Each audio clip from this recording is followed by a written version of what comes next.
As the trucking industry continues to lure new drivers into the vocation with promises of high pay and an exciting career, the fact remains that with a pitiful average annual salary of just $38,000 and 14-hour workdays, a driver can easily work thousands of hours per year and only average a rate of just over $8 per hour. Combine this with the lack of proper sleep and rest, poor choices in healthy meals availability, coupled with the overall social abnormalities of the lifestyle, it is no wonder that professional truck driving is considered by many health experts as one of the deadliest jobs in America. As the industry focuses on the importance of moving the freight on time, drivers are pushed to grabbing high-calorie, carbohydrate junk food for a quick snack, often having to eat it down while still running down the road. Thanks to the 14-hour rule, it is estimated that diabetes among truck drivers is increasing.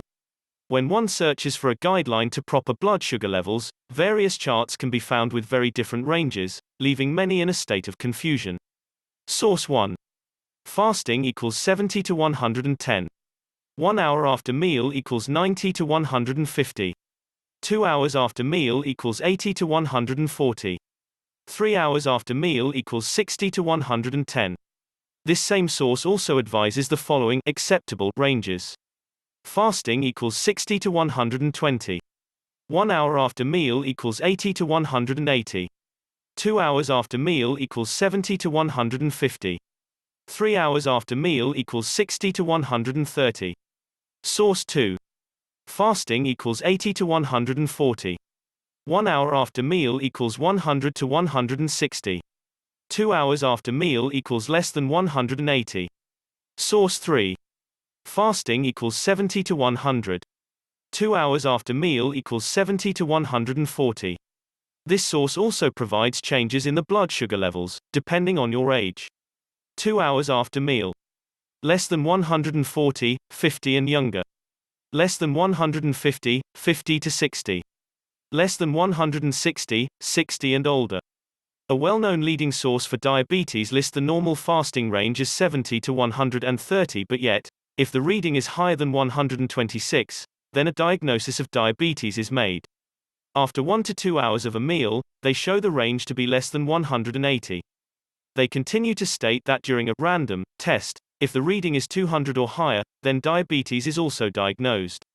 I decided to put these charts to the test, and after taking my own personal fasting reading, my sugar level showed to be 112, placing me as in control, in the above example as well as per source 2, but not in control per source 1 and 3, although according to source 1, the 112 reading is acceptable. 1 hour after eating a high sugar meal, my level came in at 235 and according to the above example as in all sources, placing me as high or not in control. 2 hours after eating, my level showed to be 127, in control by all above sources. Finally, after 3 hours from my last meal, my blood glucose reading was 109, acceptable with all above sources. Except by one final guideline. Blood glucose levels confusion. All of my readings, every single one, from fasting to 3 hours after a meal are shown to be high or not in control by yet another guideline provided by the American Truck Drivers Diabetes Association. To wrap up the final results of my tests, my fasting reading failed per source 1 but at the same time was acceptable. It also was acceptable via source 2, but failed per source 3 and was fine with the leading source but failed with the ATDDA. My 1 hour reading failed per all sources and the 2 and 3 hour readings were acceptable by all sources other than the ATDDA. So what exactly are the normal control ranges for blood glucose levels in diabetics? According to the ATDDA, the confusion lies with the attempt to separate normal blood sugar levels between diabetics and non-diabetics. They contend that normal glucose levels are the same for both individuals. Fasting equals 70 to 90.